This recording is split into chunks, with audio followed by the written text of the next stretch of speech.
So I had been fishing out here a while back ago. It's a little bit of an off-road, on Pelican Island. I don't know how allowed it is, but we've been able to fish out here a few times and done pretty well. But today, going through some of these mud holes, the truck was doing awesome, just right through, no issues until I hit this one. For some reason, this hole here, well, not for some reason, I mean, it's deep. This one's deep, so I got some friends coming out here to help pull me out. I think I just need a little tug in the back. Once I tug is out in the back, then it kind of levels out because right now it's pretty much banked right there. See it?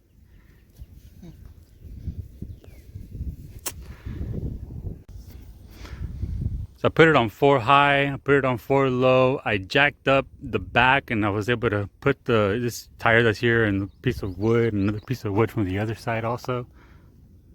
You can see right there, it sticks out. And then lowered it back down and tried to reverse it, tried to forward, but it's just not moving. It's really banged right there. So let me tell you real quick just kind of where we're at and what we typically do. And whenever we come fishing, we usually take 288 south down to Freeport. This Galveston Island, the very bottom part is Freeport. And sometimes we'll hit up Quintana Beach.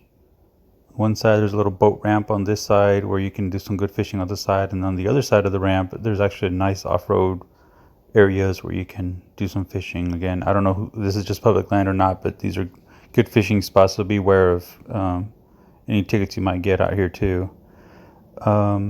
If you go through Freeport and you go down 332 straight to Surfside Beach, there's some good fishing spots here around the bridge or before, like around the levee.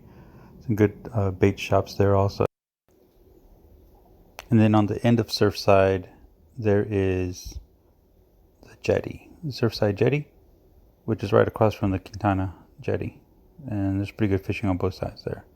But then if you start going up the little highway here, there's plenty of good fishing all around. But there's this crabbing pier right here. There's even a parking lot here. You can actually get down the pier, go pretty far in there to see about fishing. But then right next to it is Swan Lake, which is a little road that kind of goes up the street and around. It kind of curves a little bit there. And on the very end, Swan Lake boat ramp. It does have both sides. Sometimes there's water here on these little roads, so you can't really drive on them. But at least on the sides, you can actually, just park there and do some fishing on the side if you don't have a boat.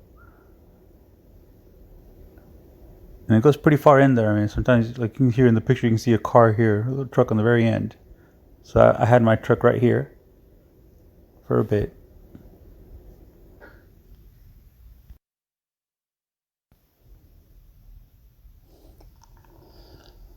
So then you can go up the island, and there's a long beach. You can just drive on the beach and enjoy the beach itself. And usually there's a bunch of cars out there also, trucks. And there's a lot of people fishing off the beach too, so that can be pretty fun too. But then there's little roads kind of like this, so you can go up there and see if you fish at your own risk. But then you'll come across this kayak put-in. It's a little bitty boat ramp, mostly for kayaks. But there's a little bit of fishing on the side. There's a lot of people actually getting bait here because it's kind of low water, shallow waters there. So keep going up and you end up on San Luis Island. San Luis. And there's a little beach on the side of the island. A good fishing spot also, a good swimming spot, but just don't go in too deep because of the causeway there, the little bridge, and the way it's set up. There's strong currents there. Just be careful of the currents there. It will take. So if you got $2, you can actually cross the bridge and you'll be in San Luis Pass. San Luis Pass is a very nice beach, and there's pretty cool trails around it where you kind of go in and out. Just beware because some of the dips are pretty deep, and a lot of small cars park on the outside of it and kind of walk through. If you keep going up the island, all the way up the island, let me zoom out a little bit here so you can kind of go all the way to the very top. Oops. All right. This is like Galveston Island, like Galveston, like the actual city, the actual town. The very end is Port Boulevard Ferry. You can jump on the ferry, no charge, part of the highway system, and get over to the Bolivar Peninsula, which also has a few areas right around there that has some nice fishing holes there. Lots of good spots. Really nice beach over there also in Crystal Beach. Here, this is where we fished last time.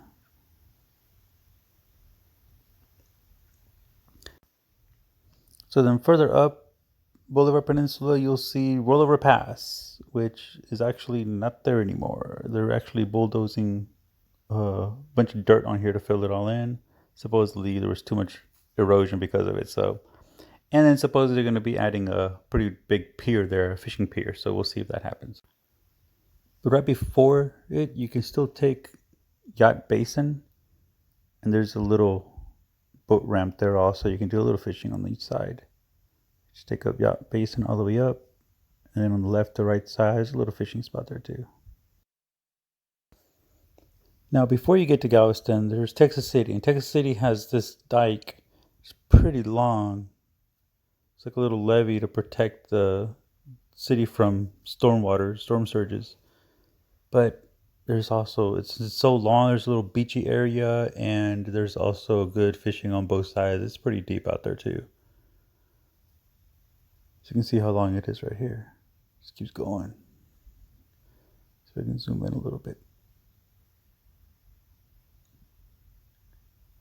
The main thing, anytime you want to go fishing or out exploring, just use Google Earth. You can see so much with these satellite images.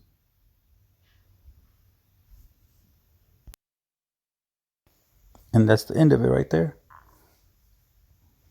which is right across from Pelican Island, which is just north of Galveston. So you access Pelican Island through 51st Street, which turns into Seawolf Park. There's only one main road, and there's a few roads here, but these are actually closed off. You can't really go out there. Back before it was closed off, you could go in there and there'd be some awesome trails on both sides. High grounds, low grounds, and mud and dirt, and pretty good levee also on the very edge. You see a lot of people out there. But, alright, so now to get to where I got stuck. So the very end of the road takes you to Seawolf Park, which has a pretty cool World War I, World War II submarine and destroyer. Pretty neat if you ever get a chance to go out there. But right before that road, there's a little bitty trail to the left. Sometimes there's a gate, sometimes there's not. There's no gate this time, no signs, nothing. So I went ahead and turned left and see where it took us. So the idea was to get all the way up it. It looks like about maybe 2 to 3 miles in. But it looks pretty clean here, so it must have been like a pretty dry day when this was taken. But normally it's pretty muddy out there. So you can see it takes you to a pretty untouched beach and there's nobody out there. It's a great area also to go fishing. We're just trying to see if we can find something out there on the very corner here, but obviously we didn't make it. We got stuck right here. Just like this. And it looks like someone's here already. That was pretty quick. So at first we're trying to see if we can just pull it out slowly, barely in reverse, and see if it would just slide out. But that didn't happen. So now it's time to give it a little jerk, see if it moves. You can see the truck moved a little bit, so we're going to try it again. Now give it gas.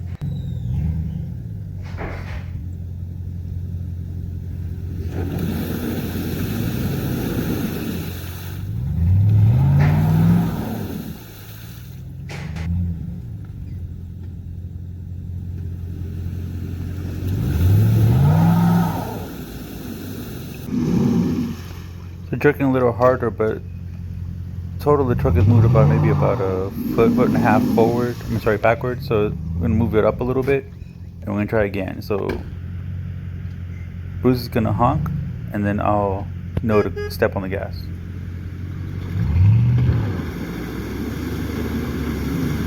But when I step on the gas, I'm actually still on drive. Damn it.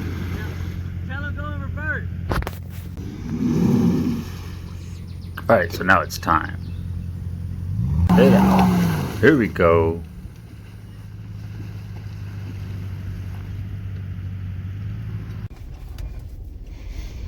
So we got out. Thanks Houston Off-Road Recovery. Big shout out, man. You do awesome work, not only with pulling people out, but I know also through hurricanes and floods, and I know I've helped a few people in my time too. Man, this one looks pretty deep. We went through this already? I think we did. I can handle it. That's right. Oh.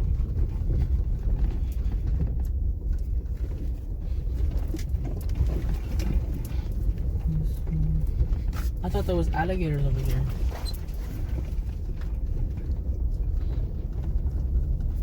Might be. This might be.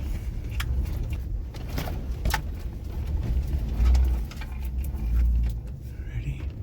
3, 2, go.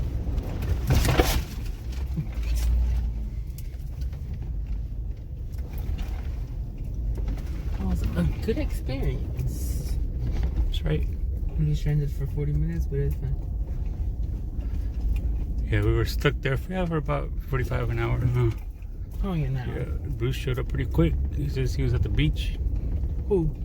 Bruce. At the beach? Mm-hmm. He was at the beach with his family and came out here. Oh. You can tell people have gotten stuck here. Also, pieces of wood on the floor. So there's a gate right here, but there's no gate.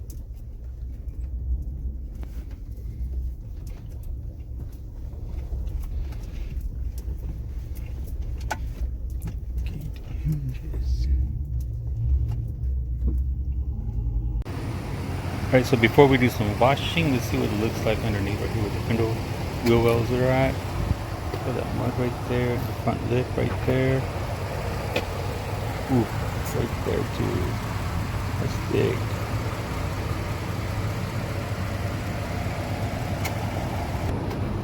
And then on the other side.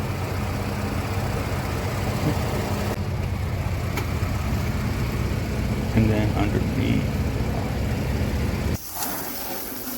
Alright, so let's go ahead and wash it all off.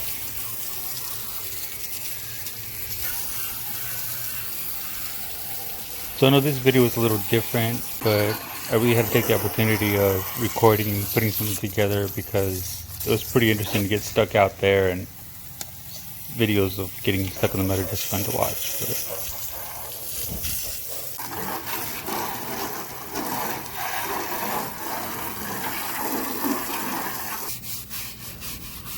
So I hope you liked the video, going over some of the fishing spots and just seeing the truck getting stuck and going through the trail here.